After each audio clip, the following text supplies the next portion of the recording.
Hello, everybody, and welcome to the 2021 version of Britball with the Breens. This year, we have decided to go live on Gridiron Hub.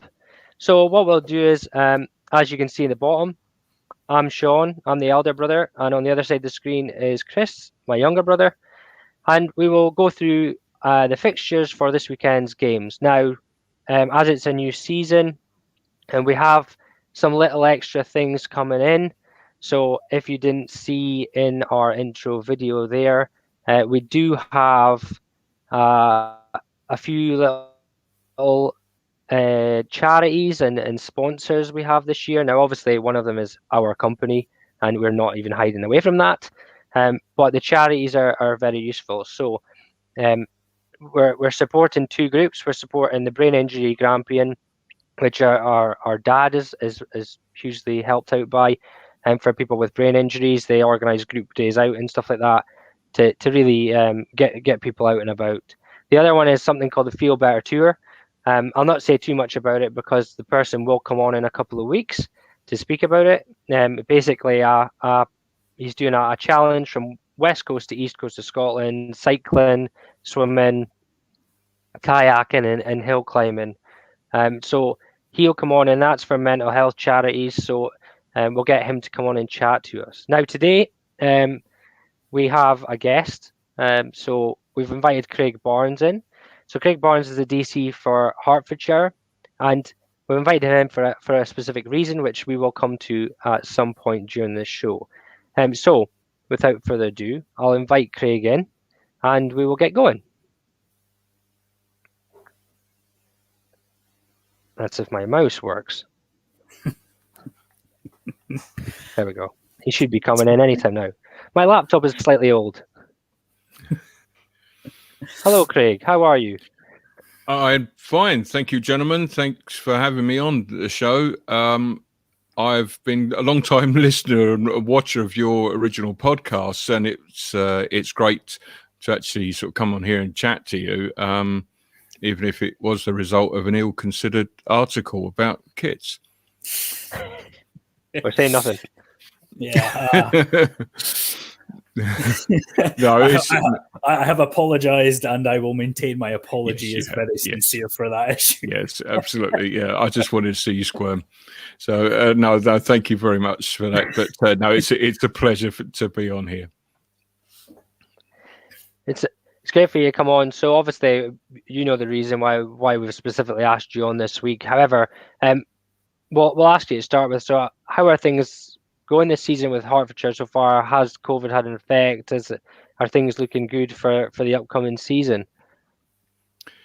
Well, obviously, as everyone knows, it's been going for some time now, so well over a year. We were obviously in the midst of our preparations for 2020 when the pandemic properly struck, and so obviously we went into lockdown.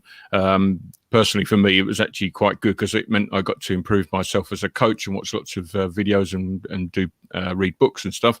And as far as the team was concerned, we went onto Microsoft Teams and tried to keep in touch with the guys through the very uncertain period that was last year, with meetings and playbook stuff and all that sort of stuff. Now, thankfully, once the green light was given at the beginning of this year to properly start a pre-season, obviously it's all systems go. Let's get going as quickly as possible. Thankfully, most of them had actually paid attention to the playbook, and so it wasn't too much of a onerous task as far as the defense is concerned, anyway, to actually get everything installed. We've been very lucky with recruitment in that we've seemed to have picked up quite a few former university players and also some talented rookies and also some guys that have transferred from other clubs. So actually, probably bizarrely, we've actually increased our squad from last year. Certainly, I would say the general quality of the squad is better than it was in 2020. So obviously that's a big win for us. Yeah, and I think we've been the same. So we obviously we've been spending our time doing our level 2 course over the last couple of months and stuff. So it's a great time to do this kind of stuff. Is get your self coached up even better. Then that allows you to coach up the players even better. But it's nice to know that teams aren't losing players due to this COVID situation, and that some teams are strengthening through this period, and that could only be really good for the game. I think also, if you look at Hertfordshire's division, it was really competitive 2019, and now it's just as competitive this year as well. Oh, we do love a row. We really do. We had a horrific division. With it was a group of death then with Solent and Sussex and Portsmouth, who are good friends from Division 2. And then we got away from that and the obscenely long coach journeys, and find ourselves in with another bunch of nutters who want to take our heads off. So we'll have to prepare ourselves properly for that, because like us, everybody is utterly champing at the bit for the season to kick off. Yeah. Do you think, one thing that's obviously been quite apparent is this is, it's been classified as a non-competitive season. Obviously, there's no playoffs and whatnot. But, I know once that helmet and pads gone, there is no such thing as non-competitive. We're all aware of that. But do you consider yourself in quite a lucky situation in the respect that the division you've been put in is extremely competitive? There's going to be some across the country that some of the games are going to be questionable, I guess. But, you guys have really been handed sort of a really good, strong division. Does that help you preparing for next year as well? That's a good question, Chris. Actually, it's a bit of both. It can be a real boon because you've got evenly matched games that you could, yes, I do understand that, you've got some Prem teams versus Div 2 and associate teams, which, it's not going to be easy to negotiate for anybody. I certainly wouldn't want to make the phone call and say, right, these are the guys that we think will be, untested enough to play against you, but we've got a fight to survive against these. Wembley. We'd be playing them if we were in the SFC 1 East that we were originally put in for 2020, and the Hornets as well. The only thing is that my head coach probably won't thank me for saying this, but it does present a bit of an issue with blooding some of the players. We really do intend to blood all of our players this year. My mantra is prove to me you're safe and prove to me you're effective. You don't have to be a superstar, but just prove that you're not going to let anyone down, and you'll get on. And so this might put paid to your betting, your predictions, because it might be jokers wild for a lot of them. But we do have obviously a responsibility that if the guys train, then they train to play, and so we're going to try and give them a go if we can. But obviously, some of these games, particularly tomorrow, it's death or glory, so we might be sort of in a bit of a dilemma when we start to put people on if it's not, if it's not conclusive enough at that stage. Yeah, I think for some, we've seen some things going about on social media this week about teams doing some things about taking players off or playing second string or whatever, and that is going to be a genuine interest to a lot of the Britball teams to see who's doing what. And we will come on to that as we go on. So what we're going to do is we're going to start with our game of the week, because obviously this is a main reason that we brought you on today, is to talk us through this. So we do this every week. We have a game of the week, and we usually choose what we think is going to be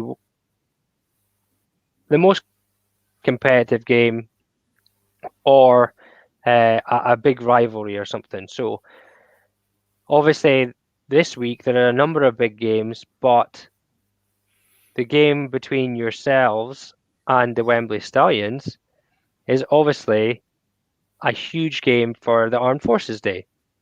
Now, could you explain a little bit of how this? Sorry, Sean, could you repeat that? I didn't quite get that. Sorry, yeah. So this is an Armed Forces Day game. Yeah.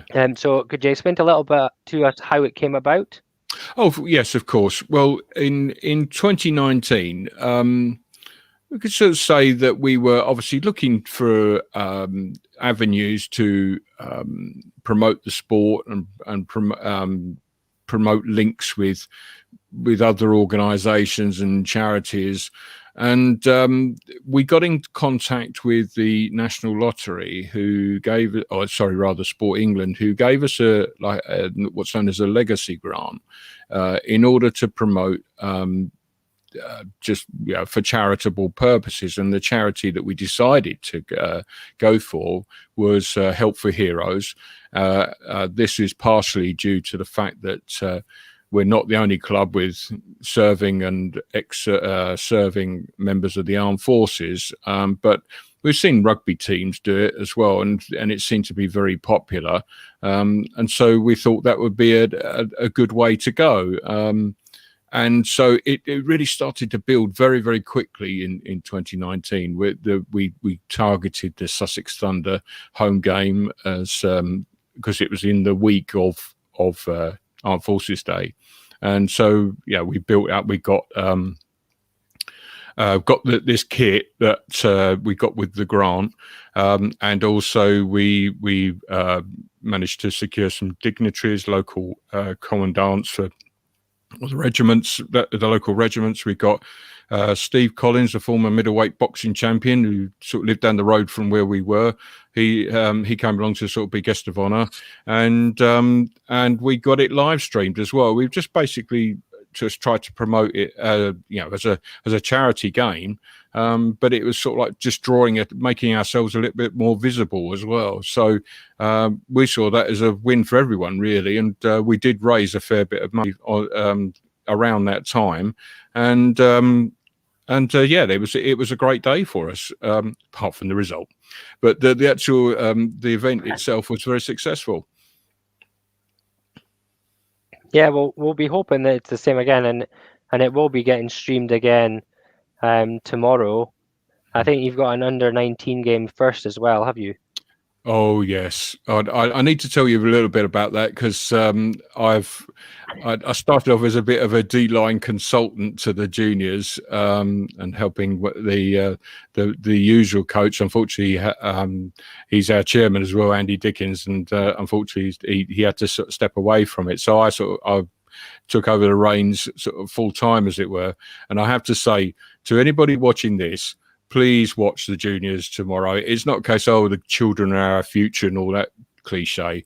These guys are really good.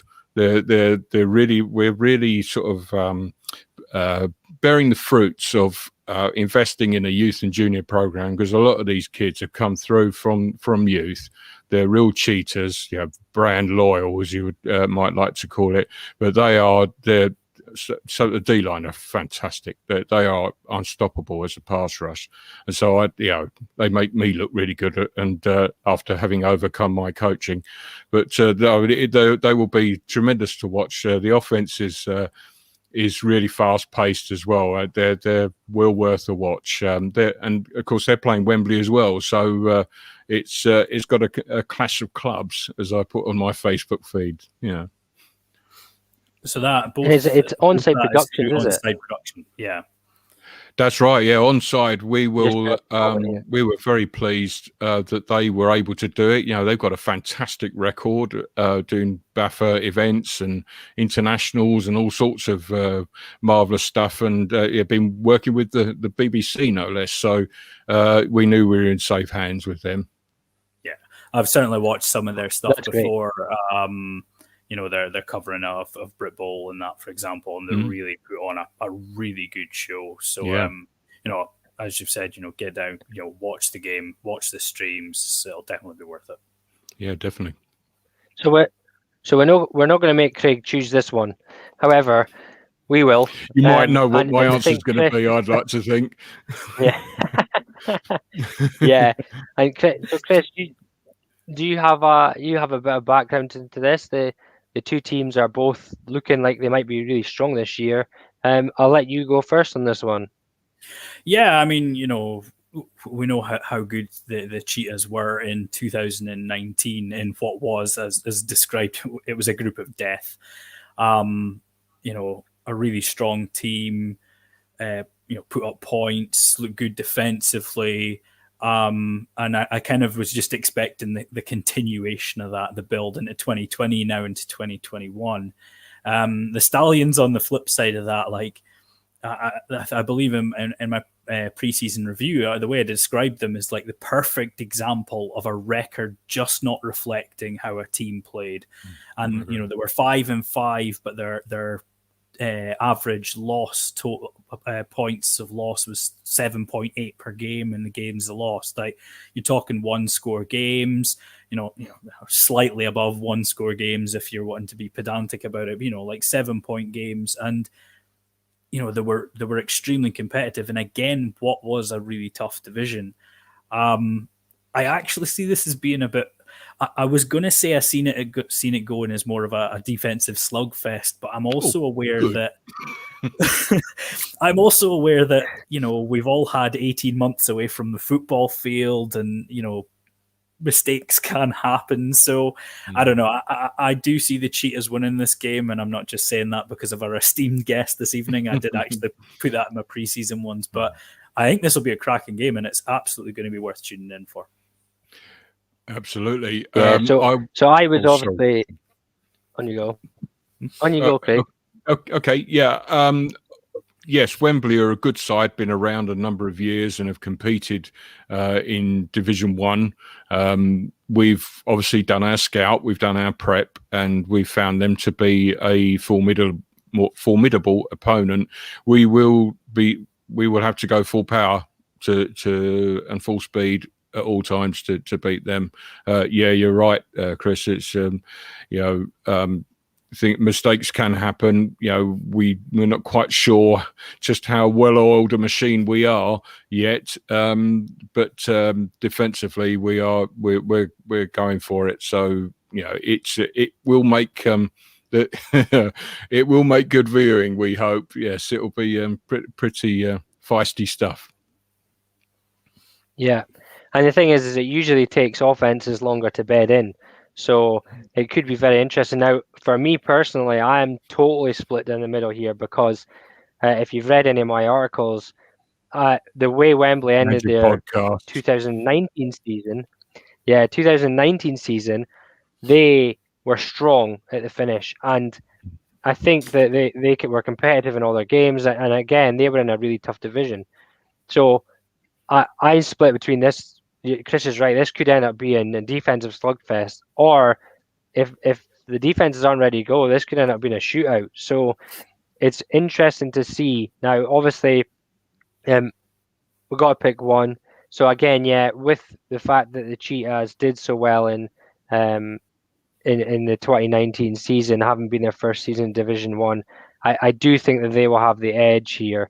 But it will be a very, very interesting game. So it will be interesting to see exactly how good these offenses come out fighting, because if they don't, it sounds like they're going to meet two extremely aggressive defenses. So we'll go through these next ones. So we've got a list here, Craig. So we'll go through. So that the first one here is a new team versus a very good standard Division 1 team. So we have the Northant Knights versus the Nottingham Cedars. Chris, would you like to go first? Yeah, I mean, I kind of looked into the Northant Knights, and they already look like a really good setup. I think it's worth pointing out, that I believe they've had a youth team accepted into the league as well. They look good. They've got sort of a pair of uniforms as well, decent squad size. And they were 5-1 in their associate season. Now, I appreciate, there's elements of, if you're meeting teams when they're in the middle of a season or other associate teams, it's hard to gauge. But generally, they looked like a decent outfit. The only slip up that I think they had in their associate season was against the other associate team, the Hereford Stampede, where they were blown away. However, unusually in that, when they met for a second time, the result was flipped and they blew the Stampede away. So I don't know what to make of that. the thing is they're coming up against the Nottingham Caesars, and the Caesars are a very well established team. They're a very physical, strong team. Going into 2020, they really look like they recruited well, and they'll be expecting to win this division without dropping a single game. They're the sole Division 1 team in that division, and as much as I'm sure they're going to want to play new guys, get rookies involved, get other guys game time, there is still always going to be this pressure that they should be winning that division without dropping a game. So I think they'll be ready. I think they'll be prepared, and I think their experience will show in this first matchup. Craig? Well, yes. Nottingham, funny enough, were the last team we played. We played a pre-season up there against the guys. I still chat to Grant Lawless, their OC. Then they've recruited very heavily last year and into this year. It appears that that area seems to be quite fluid in terms of players moving around a little bit, but they seem to have done really well. And they run an exciting offense. Strangely enough, I suspect the starting quarterback might be one of our juniors, and I know this because his dad told me that he's won a job up there. So that could make things interesting. I suspect that the Caesars, even if they are Caesars light for Northant's Knights, I suspect they'll probably have a little bit too much for them.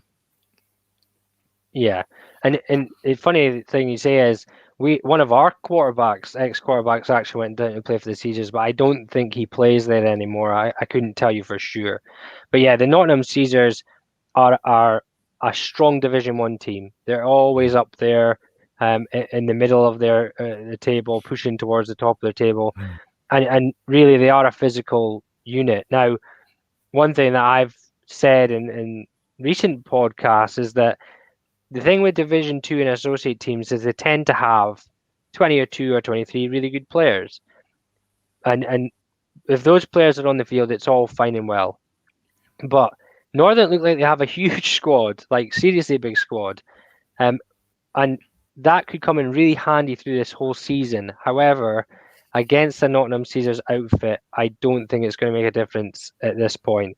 However, at the end of the season, those numbers might well keep them in with a shout. So we're all Nottingham Caesars on that one. So second one is the Ipswich Cardinals. But now you're going to have to excuse me here, guys, because as you know, I'm absolutely terrible at pronouncing things. But is it the Ouse Valley or the Ouse Valley Eagles? It's Ouse Valley. Yeah, it's Ouse River Valley, Ouse. Yeah, Ouse Valley. You were right first time. Yeah. So this is a good game for me. I'll start with this one. So one thing that I look at this is Ipswich Cardinals. We actually gave a fair bit of love in the second half of season in 2019. They were kind of on the up. They were getting better results. They were scoring points. But one thing that I've taken out of this is that although Ouse Valley have been dropped down a division, they were no pushover to most teams in Division 1. And they did one over on the Colchester Gladiators in the last game of the season. And obviously it ended up getting relegated because they forfeited a match. But if you look at their results, there was really no gubbins in there. So I really do think this team is a Division 1 level team if they have enough bodies to continue through the division. Ipswich will be looking to give these guys a good go because they've come down into Division 2. But from my point of view, I think Ouse Valley will win this one. Craig? Well, I've got a bit of an inside track because we've played the Cardinals a couple of times in pre-seasons in previous years. And also, my good friend Roger Brown is now the OC at Ouse Valley. So we've been sort of chatting over the last couple of months, and I'm not going to give too much away. He wouldn't like me to do that, but Roger is very well prepared and a great coach. I think if anybody's going to get that offense going, it's him. Now they've had a pretty good recruitment as well, fairly stabilised. They've had a bit of a turmoil, as you say, being relegated, etc. And so it's just for them, it's going to be a case of just consolidating and building for 22. For the Cardinals, a grand old name of Britball, and they are. They are a solid outfit. They run traditional offenses and traditional defenses, and they're just a good, solid club.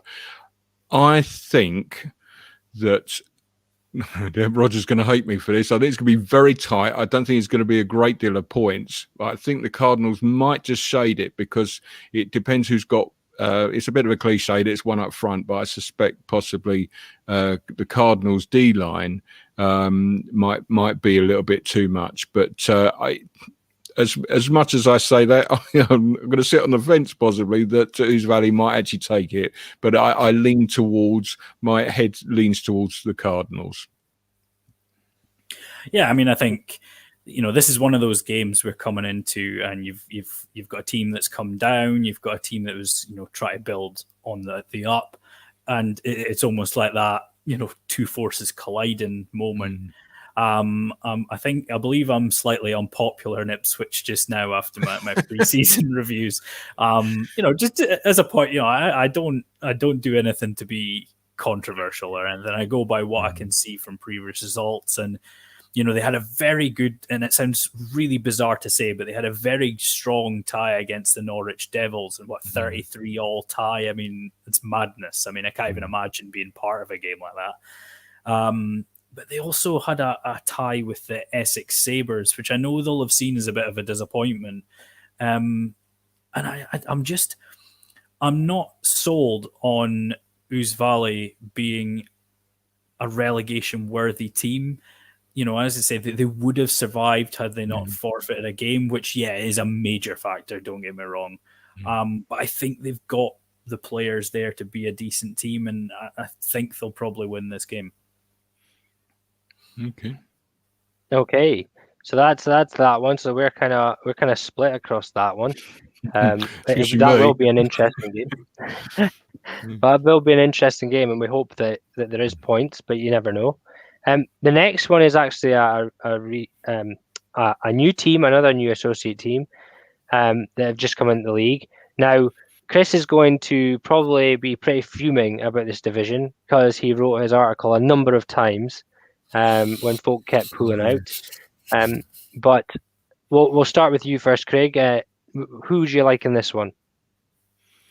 Well, I feel a bit like a goalkeeper in a penalty shootout in that if I don't save it, then nobody's going to blame me. But if I do, I'm a hero. So Presidents, a sort of a name that's sort of hidden in the shadows of Britball for some time, finally revealed themselves and come into the mainstream.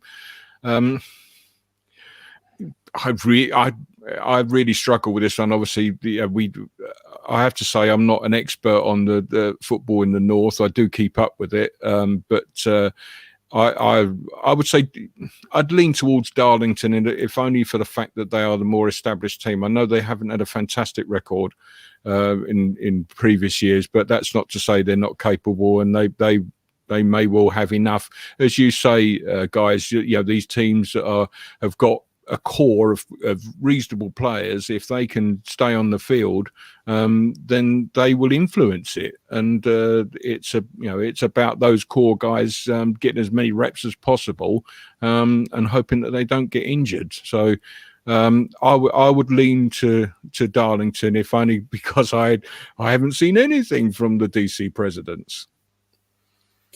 Yeah, I'll go. Yeah, you'll go. I'll let you go. I'll let you go then. It's all right, on you go. You're right.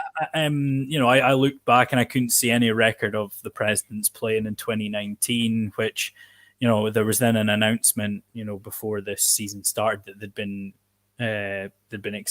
accepted into the league, isn't it? That I believe they'd been accepted in, which I found really bizarre, given that there was no track record of any games played in 2019 or anything. There might have been, I just couldn't find it anywhere.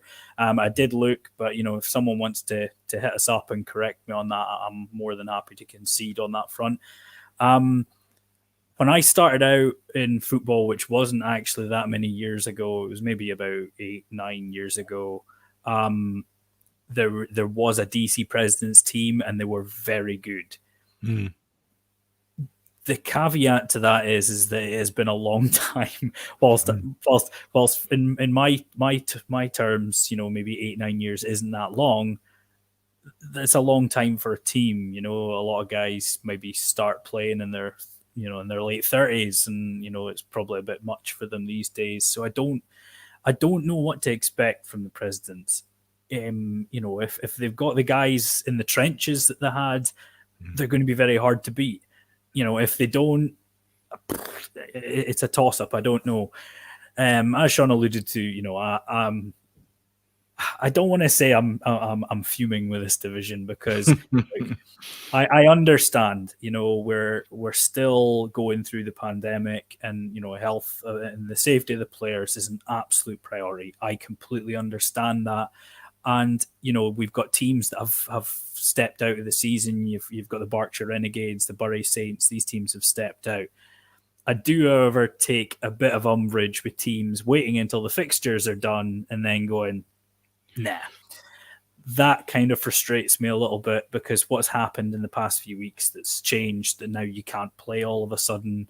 I've been a bit vocal about how I felt about the fact that it was Carlisle doing it again. I feel for this team, because they were put into what was a fairly tough NFC North division in their first season.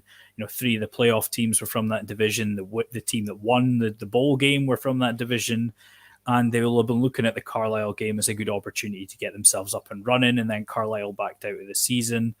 They'll have been looking at this division. They'll have seen Northumberland and panicked a little bit, because the Vikings are extremely good. You've got Gateshead. I mean, generally when they come down to Division 2 level, they step up their game again. Again, I feel like this team would have been looking at the Carlisle games and the Markham games and thinking, this is it. We're going to get our on-field wins this year. We're a good outfit. They generally competed in the NFC 2 North, and outside of one game. So they'll have been feeling pretty good about their chances in those games. And then to lose both teams in the space of a couple of weeks is just a real kick in the teeth. But, they'll be looking at this game. They don't know much about the Presidents, as most people, I'm assuming at this point. They'll fancy their chances. And I like this team's chances. 9 times out of 10, I'd probably back them. I think because I'm going to assume some of the old boys from the DC Presidents have made an appearance. And I think they might win because of that. So I'll go a bit off-piste from what I would normally go with, and I'll back the Presidents. Well, I have played against the DC Presidents on a couple of occasions. And yes, back then, they were a very good team. They had a strong run game, the big, powerful linemen. And if they are back to that level, then I do think they will beat Darlington. Now, there's a few things here. Is that Northumberland were born out of DC Presidents, I believe. So I think that some of those guys that were there are actually at Northumberland now and are unlikely to leave that program. However, if they've managed to recruit over the last couple of years in silence and just kept building numbers, then I think they could come back strong. Now, Darlington last year, their offensive line was massive. I remember actually seeing a photo and going, whoa, that's a big line. But I don't think they utilized it very well. So that's going to be interesting. Do DC Presidents have an aggressive? Are they aggressive in the trenches against a big Darlington offensive line? That's going to be the thing that's going to stand out for me. But I do think that if the DC Presidents are back, they will win this game. Right, on to the big boys now, or the bigger boys.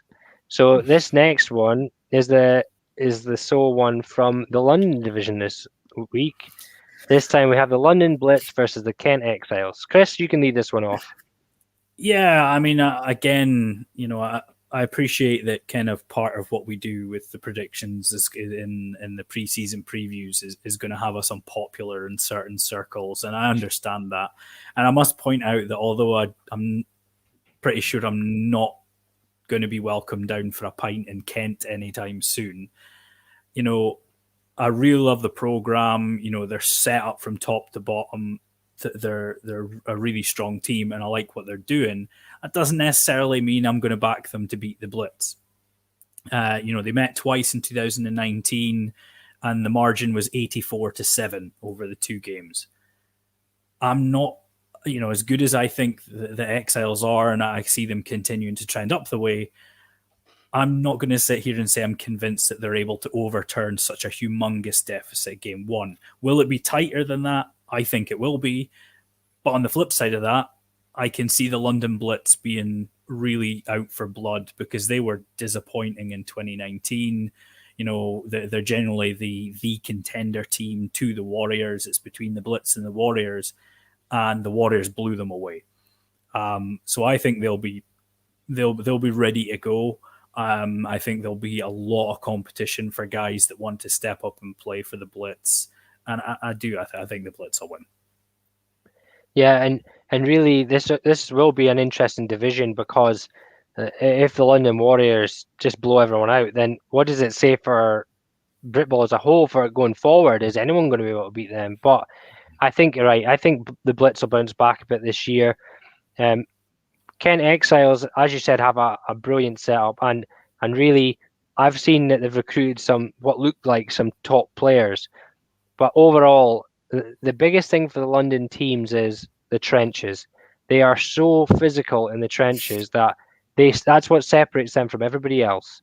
So I don't think Kent are going to be able to rival them there. I could be wrong, but for me, this is going to be a London Blitz win. For me, by the way, guys, you'll always be welcome for a pint down at the Cheetahs.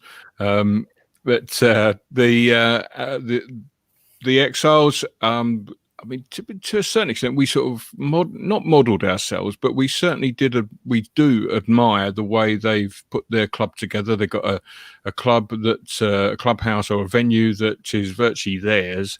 They've got, as you said, they've got teams at every level. Their junior program has been very strong. They've been national champions. They've continually setting up a conveyor belt of players, which is obviously the hallmark of a successful club. And I think, at the end of the day, providing the Blitz haven't lost too many to overseas. I mean, I know obviously travel's restricted, but some have, from London have gone overseas. But if they haven't lost too many, I see it's still being a Blitz win purely, as you say, because they will have too much power, and possibly the level of quality over the entire squad may well be higher. But I think it wouldn't surprise me if Kent narrow the gap. They've got some very good coaches, and as you say, some good players. And I think that even if it's by 10 or 20 points over the two games, I think they'll narrow it. They won't disgrace themselves at all. But the cold hard light of day, it's probably going to be the Blitz that run out winners in that one. Yeah, one thing that has been very interesting for me is when I first started watching the Blitz, Fred Boyle was there, and he was the difference. And I don't think they've ever managed to replace him. And I think that's going to be an interesting thing for them. So, next one. Now, this one should be a little bit more one-sided, I think, depending on if Sandwell play their full team. So, Craig, I'll let you go first on this one. Right. We've got my mate, John Wise at Staffordshire, running there against Sandwell, who played that amazing final against Solent. We were just a little bit bitter and twisted. It wasn't us there, but hey ho, we weren't good enough on the day. But Sandwell, they had a bit of a hit. They lost a couple of the DC, and I think the head coach stepped down last year early on. So whether they've been able to replace them might it's obviously some adversity for them to overcome. I would imagine. I mean, I've watched a fair bit of film of them when we were preparing for the Caesars of our pre-season games, and they've got a pretty good offense. They've got good quarterbacks.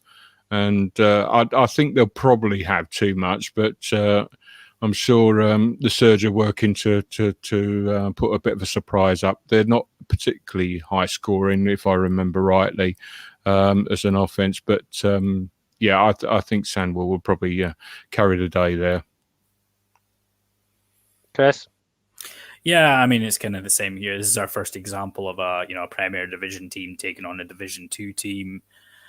It's going to depend on, how far down the roster Sandwell go. And, we've seen the Surge have been near the top end of the NFC too, for the last couple of years.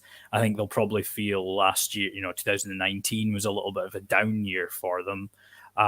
They struggled probably a bit more than they would have liked. But yeah, and I think unfortunately for them as well, they would have been looking at, ready to rebound in 2020, and then obviously the season's cancelled, and then probably looking as a good opportunity in 2021, and then they get stuck with Tamworth, Sandwell, Leicester, and it's brutal. The point is it'll be it's going to be reps for the Surge. It's going to be a chance to kind of get their team going. And I mean, Sandwell Steelers should win this game. There shouldn't be anything that would stop them winning this game. I think it's just important for the Surge to really sort of put in a good performance. Yeah, and I think you're right there. I think Sandwell will have too much for this team. The Surge didn't have a great season in 2019. They finally kind of gave way to the Lincolnshire Bombers as the second team in that division behind the Birmingham Bulls. And really, you're right, they would have been looking for this to be a kind of bounce back, but it all depends on what happens. With Sandwell put out their first and put up 21 points, then pull all their firsts, and then that's a different story altogether. If they put out their second strings from the go, then do the Surge get a bit of a foothold in the game? Do things go wrong? You just never know. But really, for this one, it shouldn't be going anywhere but Sandwell.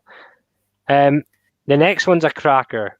Had the results not went the way they did last in 2019 for these two teams, I'd probably said this would have been up there as a challenge for Game of the Week. But Tamworth Phoenix versus Leicester Falcons. Guys, you can lead off on this one. Yeah, I mean, first of all, again, I believe this game is also being streamed by Onside. So again, check out the games, support the guys at Onside, support Britball teams, get watching these games when you can. I love this game. There's a lot of bad blood between these two from 2019. It depends how much you like to read the rumor mill, but there was obviously some things happened. I won't go into too much detail because I don't want to perjure myself. There was a lot of word that the Leicester Falcons weren't able to field their full team in 2019, and had they been able to, they believe they would have survived the Premier Division and still be there now. It's not the case. They're back in this division, and as fate would have it, they get another bite of the cherry, really, because they're getting the promoted Sandwell Steelers and the Tamworth Phoenix. They are going to be up for this game. However, the Tamworth Phoenix are very much going to be up for this game as well. It's almost cruel that we see this game week one. I kind of feel like this is a middle of the season game, or one towards the end of the season. It is cruel to take this away from us on the first week. But I think the Phoenix will still have too much. Yeah, and what's going to be interesting here is this comment here is that if this is correct, and we have heard rumors that that there's new coaches in Leicester and potentially new players there. So, but no matter what you say, Leicester have a good squad. If I'm honest, I think they weren't as creative as they should have been on offense in 2019 with the people they have. And I think once the Premiership teams clicked on what they were doing, that they struggled. But don't take anything away from it. These guys went all the way up to the Premier Division for a reason. They have a really good catchment area and some really good players. So they have every opportunity to go after Tamworth. Now, something I've said this off-season is that the interesting thing for me about Tamworth is, has Sandwell's promotion had any effect on their recruitment? And I know that all the people in Birmingham, we're not from Birmingham, we're from this area. You're from Birmingham, right? I don't care what you say. You're Birmingham. And that will be a huge thing for me to see, does that have a change in where players want to go? Are they wanting to go to Sandwell now and build Sandwell, or are they thinking, oh, well, Sandwell's not come up, but we're probably going to get beat by Tamworth, so let's move to Tamworth? That is it could be a huge demographic shift. But that is all hearsay. For me, Tamworth are the better team right now. I think they will go into this game, and I think they will probably win it. Yes. Yeah, as you say, two very strong sides, both with characters, shall we say, in at all levels. And no, but they make the game interesting. I mean, you say you've got GB coaches at Tamworth. I love Coach Scott. He's great. But yeah, yeah, it's going to be a tough one. I mean, the Tamworth in their speedy offense, I think they, if they click into gear, then I think they may well run out close winners. I absolutely agree, gentlemen. I think it's going to be a brutal game. And if I wasn't already coaching in one that's being streamed, I'd be wanting to watch the other one. But yeah, no, I'll find a way to watch it at some point. Yeah, because I think that's going to be compulsive viewing. Actually, but as I say, I think Tamworth they've just got a little bit too much in the tank on this one. Yeah, it's definitely going to be a multi-screen job for whoever's. Yeah, that's right. Tomorrow, especially on site. Get the laptop up here and the phone over there. Yeah, it's the only way to do it. I think, Sean, there's a comment from a Russell Begbie. You probably. I know. I'm away to put it up. I'm away to shove it up for. This one's for you, Craig. Now he said you should be in your bed. Oh dear. Yeah. The funny thing is, Russell. The funny thing is the reason we chose to do this show at this time on a Saturday night is because we are expecting that every team on this list should currently be sitting at home waiting to go to their bed. So that's why we thought it'd be a good time to do it. But yes, he thinks I'm going to sleep. He's mistaken. I think there's definitely going to be a few people across the UK not sleeping tonight. Absolutely, yeah. The night before you go on holiday. So the next one's actually caused a little bit of talk online, and I don't know if it's because these guys have been rivals for a long time. But Halton Spartans versus Chester Romans. Now, Craig, I'm going to let you go first on this one, and just talk through, because we know a little bit about these ones. Okay. Well, Halton, I've seen sort of bits and pieces of them from a little while ago now. It wasn't even 2019, so I'd rather not sort of cast my aspersions on that information. They're a decent enough Div 2 side, and I think Chester. I think I've sort of taken you guys' lead into a certain extent with this. That Chester are sort of like a stronger version of Wembley, in that their record doesn't necessarily reflect what they're actually, how good they are. That they've been involved in some right old tear-ups with teams that perhaps should have beaten them heavily, and so they're actually as I say, a better side than perhaps people think. Whether Halton can actually get a decent sized crowd in that stadium that they use might swing the score line a little bit, but I think this might be a little bit of a tough sort of opening for them. I think that Chester may well be able to exploit some of the the gaps in the techniques of some of the defensive players for Spartans. From what I saw, let's say, I don't want to put too much on it because it was a fair old time ago. But no, I think Chester perhaps will have a little bit too much for them. Chris? Yeah, I mean, there's a couple of things. I've just seen a comment come up. I don't know if it was from Sam, Sean, with regards to Halton. That's a shame because obviously it was really cool. It was cool to see the field and stuff. And I believe they streamed a game in 2019 as well, which was good. First of all, with this division, I cannot express how disappointed I am that we're not seeing Chester play the Lancashire Wolverines. If you look at the scores from their 2 games in 2019, they were unreal games. So I'm gutted. But onto this game anyway. The Chester Romans, both these teams made it to the NFC 2 final in back-to-back years. Chester went in 2018, and we were familiar with that. We played on the opposition, and Halton went in 2019.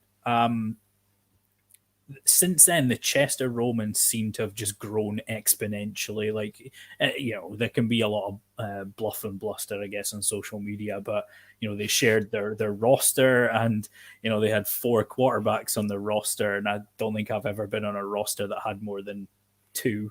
And that's being generous, and they've got like 15 offensive linemen and 12 linebackers, and it's an unbelievable number of players that they've got on their roster going into the season. And I genuinely believe their intentions are just to keep going up.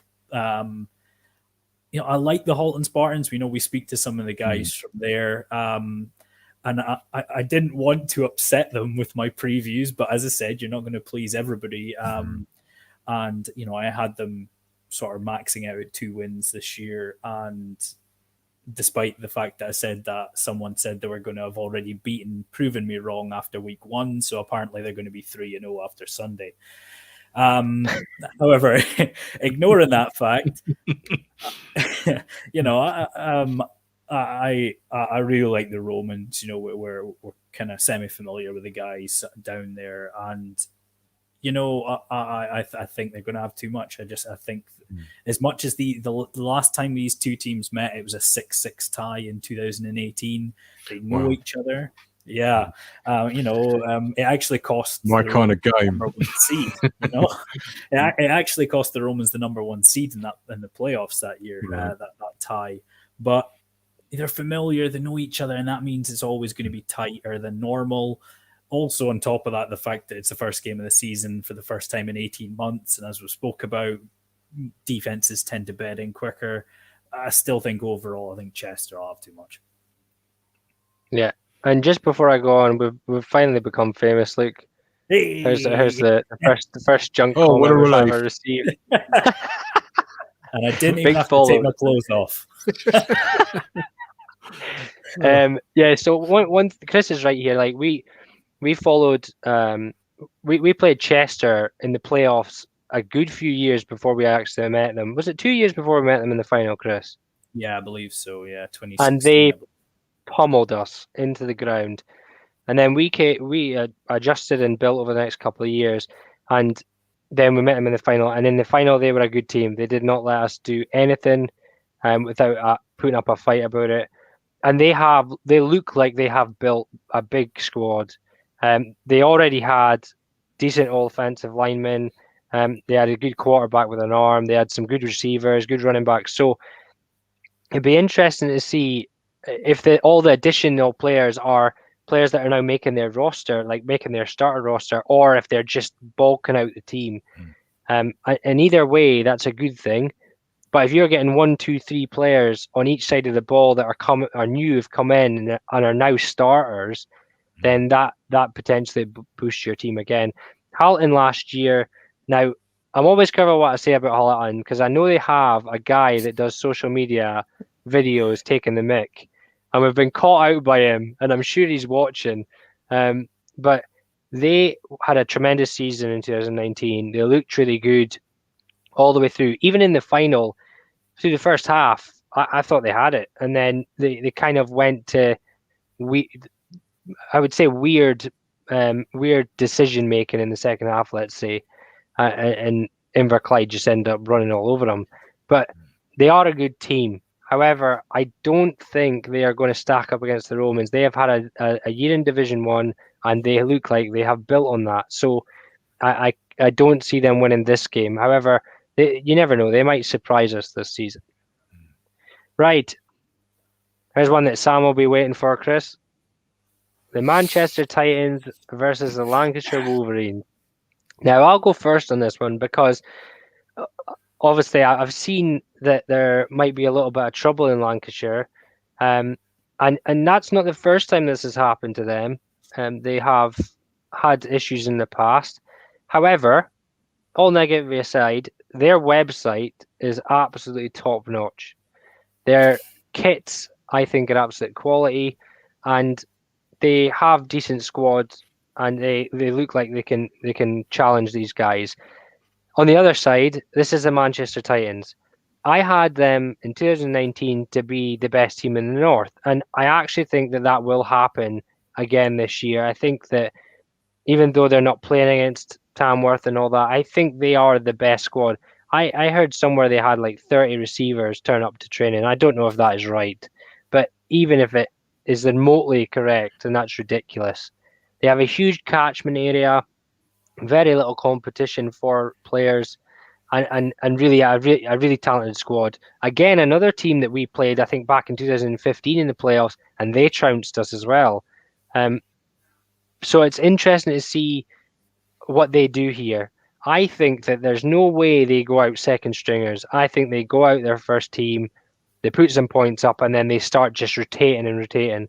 But Lancashire won't go down without a fight, especially in the first quarter. And really, it'll be interesting to see the game. But I can't see past Manchester here. Craig? No, neither can I. They appear to be a very powerful club, as you say. They haven't got a great deal of competition. There aren't many draws on them in terms of resources, and it's not just players; it's coaches and volunteers and whatnot, and sponsors even that can detract from a club's progress. And they've really marched on, up through from getting out of Division 1 into the Prem, and competing and slowly becoming more and more of a force. I heard about them having legions of receivers, which is probably why they've looked at they've got this B team in order to give the guys football, which is great, and makes them even more sustainable then in terms of just obviously finance as well as player numbers, and making sure you've got the talent there. So I can't see past them either. They will, yes, I say, it depends what any arrangements that they might have made, but I would have thought that Lancashire have got enough of a good history in terms of, they've sort of dallied around the top and middle for some years now. I think they're not a Div 2 outfit or anything like that. And I think Manchester will say, yeah, we're going to let you know the governors are, and then we'll maybe ease off in the second half. So I can see I can't see anything but a fairly conclusive Manchester win. Yeah, I'm in the same boat. I mean, I think we're all kind of in agreement that the Manchester Titans are just going to keep going up. I mean, it's going to get to that point where, even last season, I think, 2019, they had some of, they beat the Tamworth Phoenix, and you're thinking, oh, right, here we go. And then they lost quite heavily to the Edinburgh Wolves. And I was like, oh, where are we going? I don't know what's happening here, but they're going to keep going up. They're going to, eventually they're going to contend, if not win, the North, and then who knows after that. I think the biggest worry they're going to have on Sunday is I did look at the Wolverines pre-game, their game day program, and by the looks of things, they've got a very, very bright yellow kit. It almost looks yeah. And if that's the case, our man Sam Bloomfield watching, he might wear some sunglasses or something, because that kit looks bright. I think they're working a night shift on the M62. Well, last time, was it not them that was on Top Gear a few years ago pushing that car? Yeah, that's Yeah, the one. so Yeah. you never That's know. one. They might have their bit on production squad or something. Yeah, they but picked up a bit of work as a result. Good for them. Yeah. yeah, but I quite like that. I like a standout kit. I'm a bit Yeah. of a weirdo when it comes to that sort of stuff. But yeah, I think I think we're all right there. I think the Titans will win this one. We just hope that Lancashire give them a good game. Yes. Next one is a bit of a rivalry. A bit of a rivalry, I say, because they're pretty close together. And this is the Bournemouth Bobcats versus the Portsmouth Dreadnoughts. Now I know that we spelt Dreadnoughts wrong. A few folk pointed that out, so I've corrected it for this. Yes. But this will be an interesting one. This is two teams that were really good in Division 2, but both got beat fairly comfortably in the finals. So you will know Portsmouth very well, Craig, so I'll let you get into that in a minute. But the Bournemouth Bobcats last year surprised a few people, didn't surprise me and Chris. Me and Chris, seeing how they were doing good results. They challenged the Blitz B the whole way through that conference division. And then when they went to Essex, they destroyed them. So then they go up against South Wales Warriors and they lose in the final. Now, Portsmouth did almost exactly the same. They were very good the whole season. They went up against Hertfordshire in the final. They lost quite heavily. So for me, this is going to be one of the closest games of the weekend. I think purely because Bournemouth are at home, it gives them a little bit of an edge. I think that if they get back to the score kind of scoring they put up against the Blitz and Essex Spartans, they will trouble Portsmouth. If they come up against a defence like South Wales Warriors and Portsmouth Dreadnoughts, I think they struggle. But for me, I've picked the Bobcats this week. Craig? Well, yes. Now, obviously, I have detailed files on both of these guys because we've played them at certain points in the relatively recent past. Portsmouth, now they had a bit of turmoil a little while ago where they lost quite a number of players to Solent and I believe Sussex, I think. And coaching staff, Luke Head-Rapson stepped down as head coach. And there was a bit of a gutting going on, a bit of a vacuum, perhaps. However, a lot of them have gone back, and so they've obviously the Dreadnoughts Assemble call was put out across the nation, and they were going from all corners of the globe, including us. We had a player who joined. He had once played for us and then went to Portsmouth and then came back to us and then decided he wanted to go back to Portsmouth again. So, okay, you have to go where you want to go. So, Bournemouth, yeah, I was a bit concerned with them in the final that they didn't seem to get going on offense, and I think that might be a hindrance to them. I mean, okay, they may have recruited some athletes in during the pandemic or just after, and they've got Bournemouth U just down the road, so that might yield some talent for them. I think Portsmouth, as much as we've had right old banter with them over the time, because they were a very good side in 2018 and beat us. How dare they? So we had to do them at our place to win the division. They're a rough, tough bunch, and I think who are really good on defense. They've got a really good defensive line and a good defensive system. I think they will probably win this. You won't be breaking any records with the scoring in this one, but I suspect that Portsmouth will win a close game. But yeah, it's going to be fairly physical, I suspect. Yeah, I think we kind of we'd heard stuff through the grapevine with regards to the Dreadnoughts, but yeah, geographically, it's one of the furthest places away from us as well. So don't I know it? Even from here. Keeping your ear to the ground doesn't necessarily do the trick from that kind of distance. But I thought they, after seeing the Dreadnoughts in the SFC2 final in 2018, I admit I was a little concerned about them going into 2019, but they steadied themselves well. I thought they performed well in Division 1. And Bournemouth, likewise, I think they were it was kind of similar to that Chester Halton dynamic. They went to the final back-to-back years and they were both runners-up back-to-back.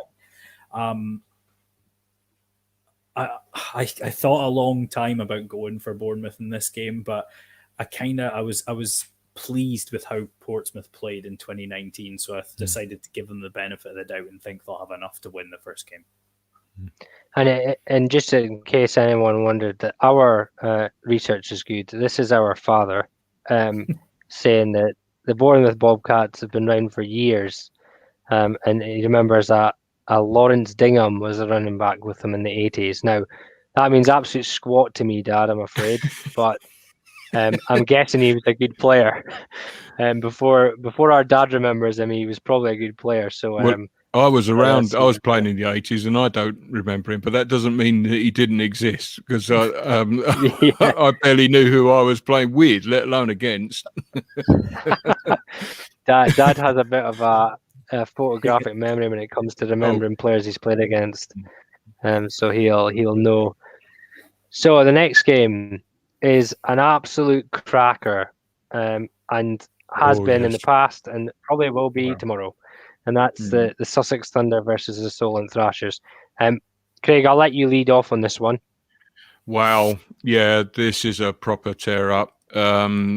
You've got two head coaches who used to sort of like, it's almost like a soap. Used to work together, and now they don't, and now they're pitted against each other, and it's all really good stuff. I know Dave Gibbs, who was the OC at Portsmouth, he's now at Sussex. A very bright offensive mind. He's not the OC. He's a quarterbacks coach, but yeah, they may well be a different beast from when we played them. I looked on their roster and they got 22 defensive linemen. So yeah, so yeah. So that's why they're trying to form a B team. So good for them. That's tremendous numbers, and shows that the club is in rude health. They've got a fantastic facility, and they're going up against a Solent team. Obviously, you probably thought they'd seen the back of Sussex when they got promoted in that final. However, they're Steve Rains. I've got a lot of time for Steve Rains. He's he's a traditionalist in the way that we saw wishbone offense against us and that sort of thing, but we couldn't beat them. They got legions of players. I think he said they got about nearly 90 players, and that was in 2019. So I know. So what chances do we have? But so I think this is going to be a titanic battle. It really is. It'd be great if, I know Sussex have got this fantastic media, that if they can put some highlights up, I would be very pleased to see those, regardless of the result. My head says that Solent might just have a little bit too much, but I really don't know. Sussex will no doubt rise to the occasion, and especially if it's at their place, then they will be tough to beat. They'll be obviously champing at the bit, and either way, I think it's going to be a great game. I think it's going to be, 28-21, something like that, a decent score. I think Solent might just shade it, but it could go either way, that one. Well, I think I'll name this game the Battle of Britball's biggest squads. Because I think, having seen Sussex's video today, it looks like they've got massive squad, and Solent in 2018 couldn't even kit all their players for the final, which is just absurd. So, yeah, I think this is going to be an absolute cracker. I think they are set up to battle through, and the best thing about this is there's going to be no sitting first stringers here. This is going to be first stringers go out and we try and win the game, and really.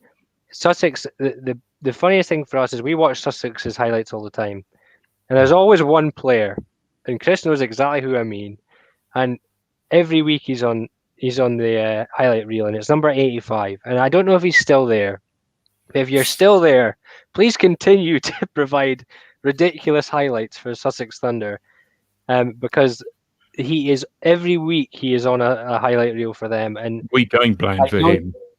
Yeah, and you know what the thing is there's him, and I've just noticed in their video that they have a tight end that looks absolutely monstrous. So it's going to be interesting. I think if Solent can control the clock by running the ball, they'll win this game. If it comes down to a shootout, then it's either way. But I think for me, I picked Solent for this one purely because they're extremely good at running the ball.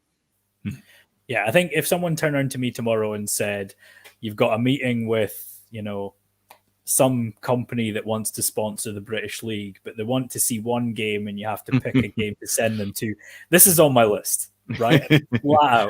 Yeah. Sussex against Solent is on my list, without a doubt. And I really, at some point, I'm going to go down and try and watch one of these games because, as you say, we get the highlights from Sussex. They're amazing. And, keep that up because we love it. There's a guy there we go. We've got a name. He is everywhere. Just back on one point you said about a roster that featured 22 defensive linemen. As a quarterback, I'm pretty sure I've had a recurring nightmare about things like that, 22 defensive linemen, but that's for another day. The thing about this game as well is that there's going to be obviously the rivalry, that sort of thing, but the Solent Thrashers got promoted to the Premier Division. So, there's that bit of added pressure of, well, you're the Premier Division side now, you better win this game. And on the flip side, you got the Sussex Thunder thinking, hey, we knock off Solent. People are going to be worried about us in 2022, as a contender for promotion. Honestly, I wish I could go and watch this game tomorrow. I really do. I think it'll be tight, but I am going to back the Solent Thrashers to win. I've got a real soft spot for the Thunder. I really do. But I think Solent squeak it. Okay. So from that game, we'll go to the East. And this we have East Essex Sabres versus East Kent Mavericks. Chris, I'm going to let you go first on this one and see where we go. Yeah, the Sabres, they came out with a new uniform going into this year, and these kind of things, these things have a strange effect on teams as well. You get that sort of new uniform feeling, you feel a bit good. It is strange how these things affect teams. These two only met once in 2019. I keep wanting to say 2020 because it feels like we should have played, but they only met once in 2019, and it was a 31-7 blowout for the Mavericks. So I may be proved slightly unpopular, but I'm going to go with what the statistics say on this, and that the last time they met, it was a comfortable win. So I think the East Kent Mavericks have another win in this one. Yeah, I think you're right there. I think I would go side with the East Kent Mavericks as well. They were one of the ones that had a really nice website. Their uniforms are pretty sharp, they didn't have anything outstanding in 2019, but I think they possibly take this one purely because, unless of course there's been a lot of Essex Sabres players now jump across to the Spartans or vice versa, because the Spartans would have been up a division. But really, I don't think that's going to make a difference here. I think the East Kent Mavericks will probably have a bit too much for them in this game. Craig? Yeah, you've got Essex is quite a hotbed of football in some respects. You've got a few teams in there, the Spartans, the Gladiators, the Sabres, and whilst it's quite a big county, people do move about. I seem to remember the Sabres a couple of seasons ago, maybe 2018, had a fantastic start. I think they won 4-0, and then sort of the wheels came off really dramatically. Nobody was entirely sure why, but they sort of, unfortunately had to limp the rest of the season. Now, I'm going to take a punt here. I think the Sabres might turn them over. I mean, you say they've only played each other once. They get to make up for lost time in this year, don't they? Because I think they're playing each other every week for about 6 weeks, aren't they? Something silly like that. They'll be on first name terms by the end of it. Know each other's inside leg measurement. But no, they're I could see a low-scoring game.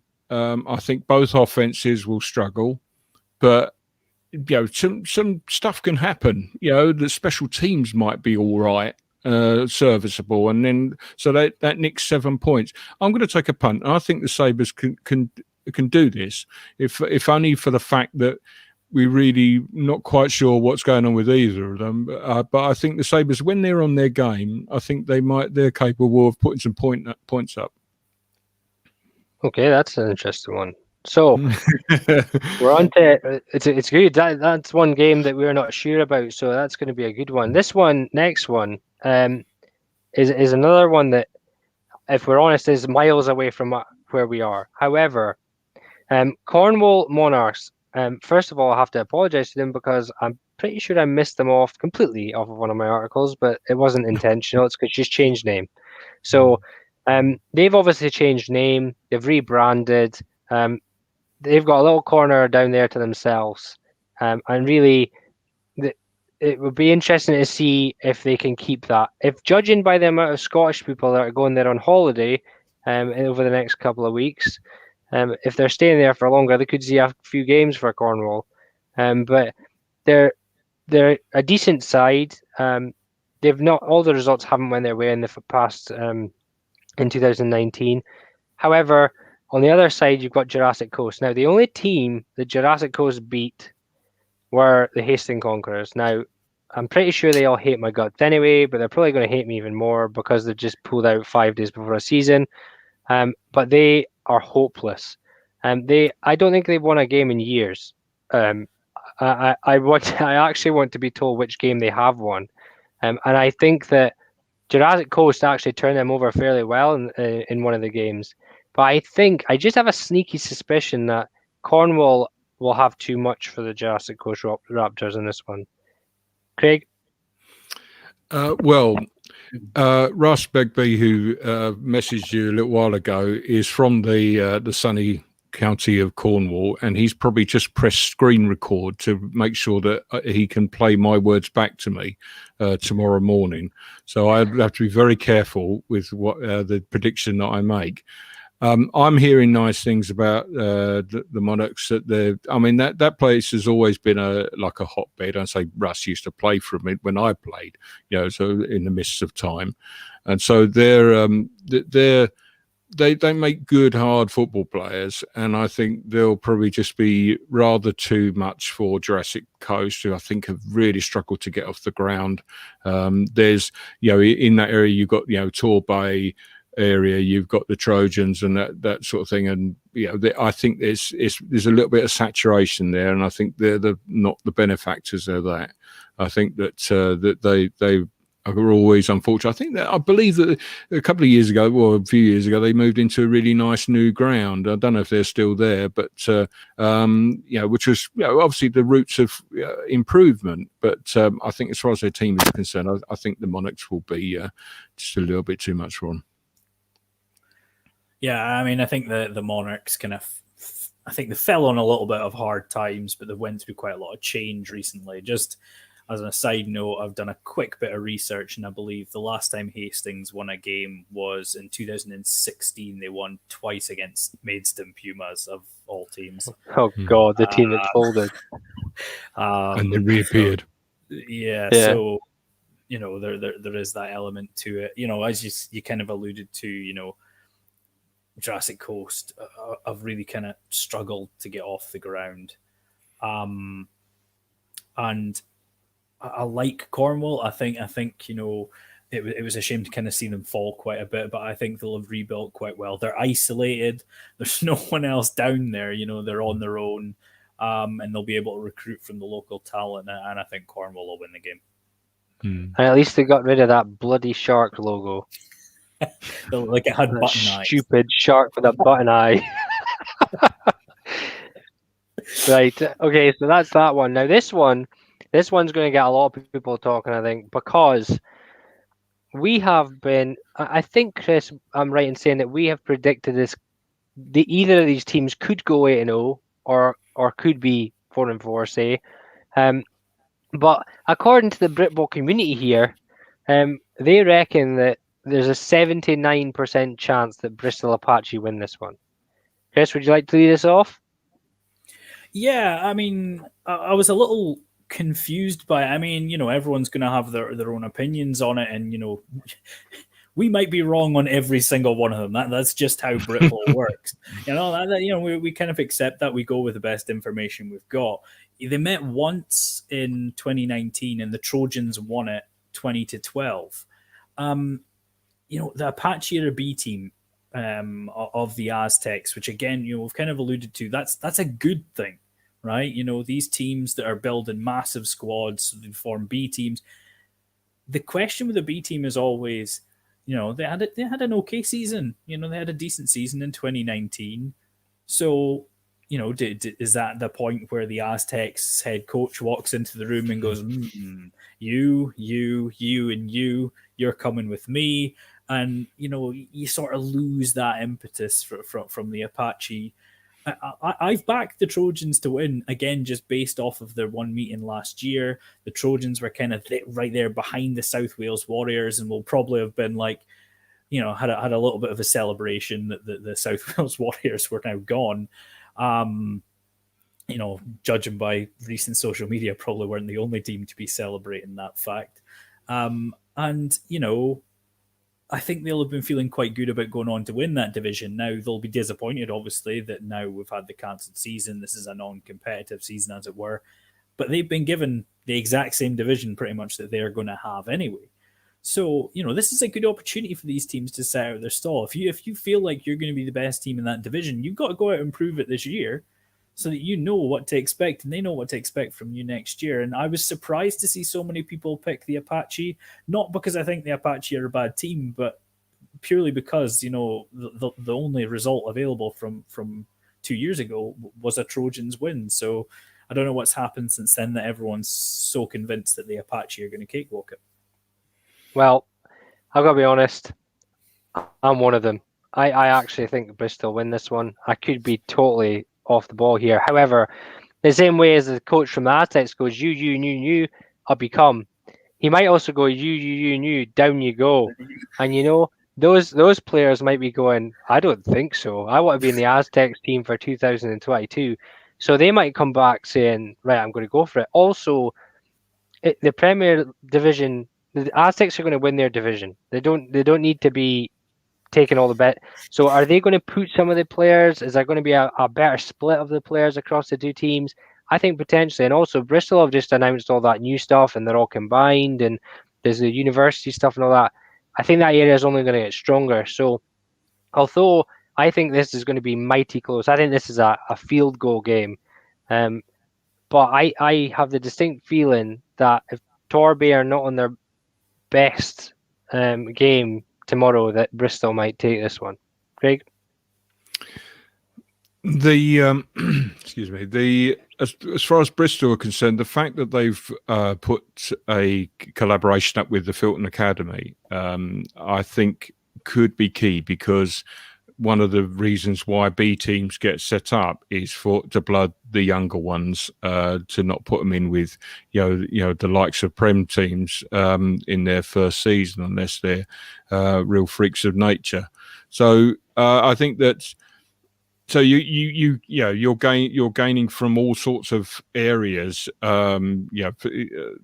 to build this team. I mean, one of our old players who scored that play action touchdown in the final against Portsmouth, TJ Ajayi, he's playing for the Apache now. I think they'll probably have too much for Torbay. Torbay will. They seem to get players come in little clumps for them. They've had that a couple of years ago where sort of they were terrible the year before, and all of a sudden they surged because they got a load of players came from somewhere. I think though that Bristol are too established. I think it will. I agree, guys. I think it's going to be fairly close, but I think Bristol will probably run out maybe a score winners, something like that. Yeah. The next one actually might be exactly the same, and this is another one that we kind of as Britball with the Breens, us two. I think we have to apologise to Oxford, because everything we put out for them, it is it isn't negative. It's just could be better, let's say. And one of their guys contacted us yesterday, so I think we'll have him on in a couple of weeks. But this is going to be a really interesting game because Oxford are a really good team. They are a solid team. If we didn't have a rule for excluding white kits from our kit article, it'd have been up there because it's cool. However, I just don't know what I'm going to get from the London Blitz B. If this London Blitz B team turns up going, we should have been given that spot in Division 1, then they're going to be out to prove that they can beat or get in about the Division 1 teams. And Oxford are a middle tier Division 1 team. So it's going to be extremely interesting to see. Now, for this game in particular, I honestly am struggling to call it. I literally closed my eyes and clicked one and hoped for the best for this one. I think this is going to be an extremely close game. That you would think that Oxford, being a Division 1 team, should be able to win this. But I'd say with the other teams that we've said about the Aztecs and Apache, are London going to do the same? Are they going to have their B team really powered up to get them going, see what players can do what, to try and promote them up to the Blitz A team for 2022? I just don't know. So for this game, I have actually picked the London Blitz B. Chris? Yeah, and I mean, again, it's one of those games. You know, I attempt to provide a breakdown of what I thought the divisions would look like, before BAFA announced theirs. And I came in for quite a bit of flack from the Essex area of the country because I put London Blitz B pretty much in the division they're in. And the criticism of that was that it was the Spartans that got promoted, the Blitz B didn't, and it would cause issue that they were playing Division 1 teams when the Spartans weren't. And funnily enough, that's how it's ended up anyway. I mean, I guess it's kind of the thing, you look at it and, they certainly had a case that if 3 teams were going up, the Blitz B had an argument that it should have been them. But ultimately, the bottom line is you get to the final, you're promoted. So, you could argue both ways. I like the Saints. Again, they went, I don't know if they still do it, but they had some really good highlight stuff come out for a while. And, I always tuned in to watch it. I mean, they had I can never remember his name, their running back who turned quarterback, who turned into number 7. Number 7. Yeah. The athlete, as we called him. I'm pretty sure he went to the GB squad and everything. He just, the game plan was give him the ball. That's what it was. And when you got a guy like that on the field, you give him the football, and he made magic happen. So, yeah, I mean, it's such a tough game. It's kind of a head-heart situation. I mean, part of me wants to back the Blitz B and part of me wants to back the Oxford Saints, but I think this is going to be a really close game. I believe when I picked the Blitz B, and now I'm sitting here, I kind of want to pick Oxford. So I'm a true fence sitter in this one, I'm afraid. Craig? Well, obviously I have to consider my position, the fact that I'm going to be playing against these guys this season. So if you think you're sitting on the fence, then I'm going to say I love all of them. And that Oxford seriously though, Oxford have a large offensive line. They have an aggressive defensive line, and they do have some decent guys at skilled positions. When we played them at home in 2019, we had 2 interceptions of over 75 yards that went for touchdowns, and we had a punt return for a touchdown. It was a mental game. I think the offense ran for about 6 plays in the first half. It was crazy. We did give them, we gave them a bit of a slap in the away game, but they are a competitive team, and you have to be, you take into account they've got 2 university teams around them, so they will start to pick up players. Alternatively, obviously the Blitz I've worked for Jason Henry with the Blitz Juniors, and the Blitz B is a conveyor belt for the junior players to blood themselves before they move on to the talented ones, really go on to the A team. So they could be completely different. I'd say both of them. The Blitz B have a fairly simple scheme. And the Saints like to use a number of different formations. So it'd be interesting. To be honest with you guys, I think depending on which day you ask me, I might give you a different pick. So I'm not going to, because I don't want to upset anybody. That's understandable. Yeah. That's fair enough. We know the rules. We have the same rules in ours. So the next one's an interesting one, actually, is one that personally, I actually thought that our team would be playing Doncaster at some point in 2020. So I kept a close eye on them.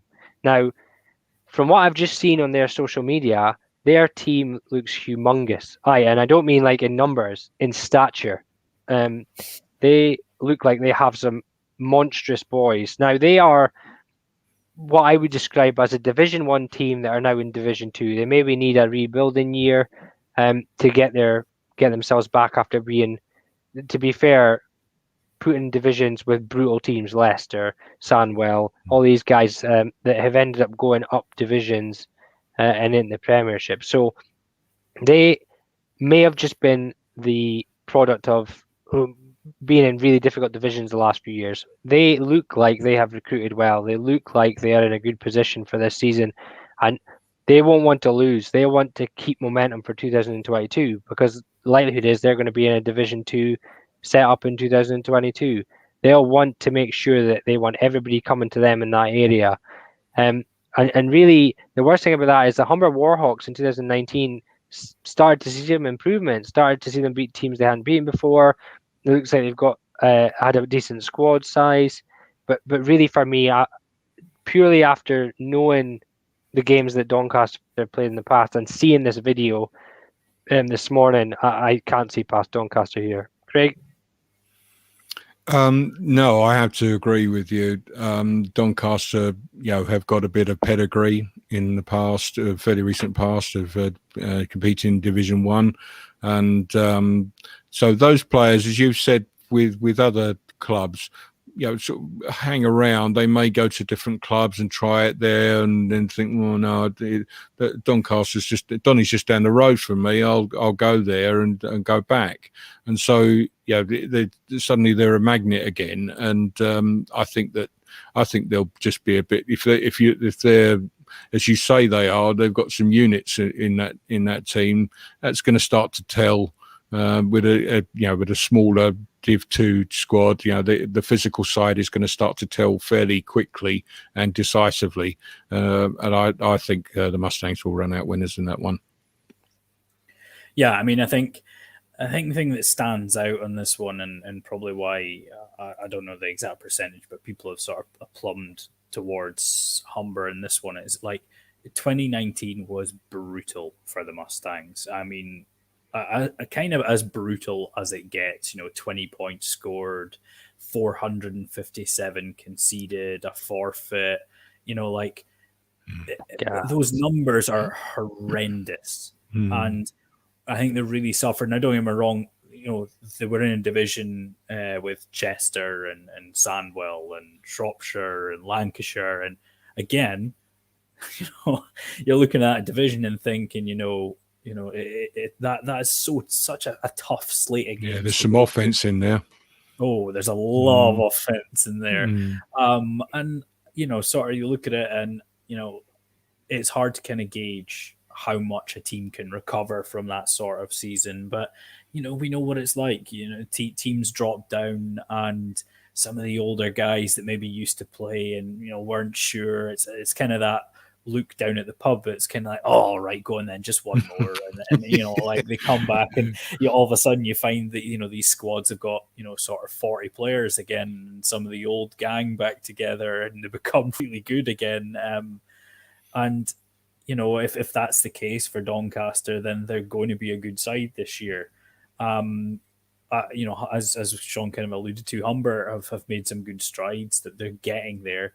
The problem is, they're in quite a congested area of teams, and my geography of England is not fantastic, but I don't think Scunthorpe are that far away from them. It's not a huge journey, if I remember. No, it's not. Correctly. No. And how does that sort of thing affect them? And it's the same things that are affecting Doncaster, I believe. Teams have started popping up in those areas, like your Nottingham's and your Humbers and that. And I do think we've got Sheffield's not far either, from Donny. So yeah, so there's that kind of side to it as well. So yeah, I've went with the Mustangs to win here on the basis of them, getting a few of the old guys back together, some of the old band back together. With sort of their eyes on that Division 2 2022 season. And you have led me perfectly on to our final game here, because you mentioned both teams 2 seconds ago. So this is the last game for what a this result week now. Yeah, I know, perfect. So we'll go through this, and then I'll do a few bits to the end. Now this one, if this one isn't one-sided, even if Sheffield are throwing out their B or C team, this game should be one-sided. Now, we're speaking about Nottingham Raiders and Sheffield Giants. I have the utmost respect for the Sheffield Giants. I played them years and years ago in a semi-final once, and they, again, ran that double wishbone thing, and we just couldn't stop it. And they've always had a big squad. They've always had an aggressive defence. Their biggest issue in the Premiership is they don't often score enough points. And I think, is it Toby Chesters is their head coach? Yes, he is. Yeah, he's even said that they're looking to score more points. So they should be taking this as a year of, right, we'll rotate our defense as much as we can, get the boys in, but on offense, let's try and refine our first team to score loads of points in the first half of games, and then take them off. Get them reps together to score as many points in some of these teams as you can. Now, Nottingham may not be one of those, because I don't think they're going to need to do that. But that, to me, I know that sounds brutal, but if they're ready to prepare to really challenge the Premiership division in 2022, and their defense is already there, then I'd be going out there and wiping the floor with these teams offensively, and then taking my foot off the gas in the second half. This won't be a close game. Sheffield should destroy this team. Craig?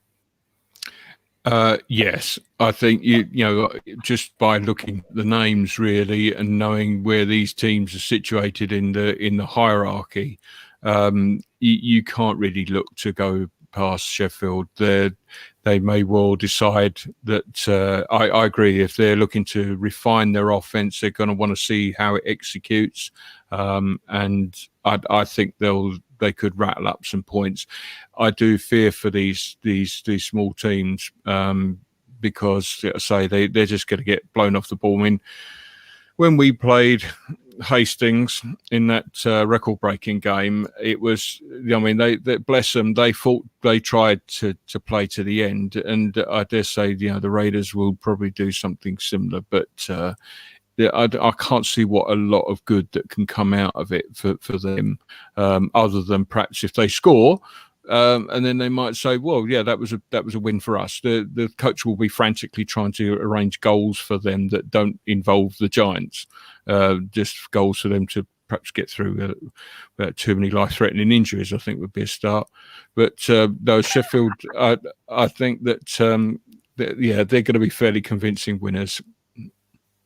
Yeah, I think just before Chris steps in here, I think if the Giants concede any points in the first half, they'll be dropping into my power rankings extremely fast, is what I'll be saying. Yeah, I mean, it's one of those things. Yeah, the Sheffield Giants, particularly that defense, is brutal. Even against Premier Division opponents, even look at, they needed a result to survive in the last day of the Premier Division, and they drew 22-all with Merseyside Nighthawks, who are a very good team as well. They can clearly produce the goods, and as you both kind of alluded to, what better way to give your offense a confidence boost than putting them out there and loading up on the points early doors? It's the way to do it. I kind of take these kind of games with a bit of a pinch of salt as well. Like Sean and I have discussed before, when we were a first year team, we held a joint scrimmage against the East Kilbride Pirates, who at the time were, the number one team in the north. They were up there as the top, and it was controlled. There was no unnecessary hits or late hits or whatever stuff like that. And we still lost about 15 players to injury that day because the guys we were up against were bigger, faster, stronger, hit us harder. And nothing against what the Pirates did that day. It was nothing. It wasn't reckless or stupid or anything. It was just, they were much bigger, and they were much faster and stronger than we were. And I do like it, as much as we're here to predict games and, we want to take a couple of jabs here and there. That kind of game concerns me. That genuinely concerns me, and I worry for teams like Nottingham because, especially with that Sheffield defense, there's some heavy hitters on that defense, and you just kind of hope there's some sort of arrangement in line to try and get as many of the sort of the backups and the backups in the game as possible. Yeah.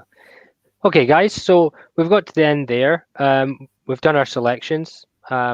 I'm just going to put up a few things before we go. So for everybody that doesn't, or anyone that doesn't know yet, and if you follow Gridiron Hub, you definitely probably will know that tomorrow we've got our game day live. Now, using this hashtag on multiple different social media platforms, if you're at a game, obviously not if you're in the players box, please, but if you're at a game, if you see a game's result pop up somewhere, then hashtag Game Day Live, and then we will live report from it from Game Day Live Studio. Now, obviously, me and Chris won't, because me and Chris will be at practice tomorrow. But for Steve and the team at Gridiron HQ, they will be doing that tomorrow. Just another thing. So this season, one of the things we will be adding in, we obviously can't do it this week because there isn't any plays to show yet, but we'll be doing what we are going to call a Cool Breens play of the week. So, for instance, Reese 85 from Sussex, if you have any decent plays this weekend, then please send them in. And we will pick the best one on a weekly basis and show it to everybody on this show. We'll maybe even get you on. And last of all, again, just a reminder of some of the charity stuffs we're doing this year. We're trying to get people involved with. So again, we're looking to support two different charities this season, and we will have people on from at least one of them at the moment to speak through what his challenge is and what he's doing, and really we'll try and get as much information out about them as possible. But as for now, thank you very much for joining us, Craig. I hope you've enjoyed it. Oh, absolutely. Yes, it's I'm off to do the rest of my podcast now, but I've thoroughly enjoyed talking to you, and it's helped set the scene for tomorrow's shenanigans. I can't wait. Yeah, and best of luck for your game tomorrow, obviously. We'll do our best to tune in as well. Thank you. Chris will probably be watching it in the car while I'm driving on the way home tomorrow. So it'll be an interesting game. I hope everything goes well. It'll be an interesting game. I hope everything goes well for the Armed Forces Day. And thank you very much for tuning in. We will see you next week.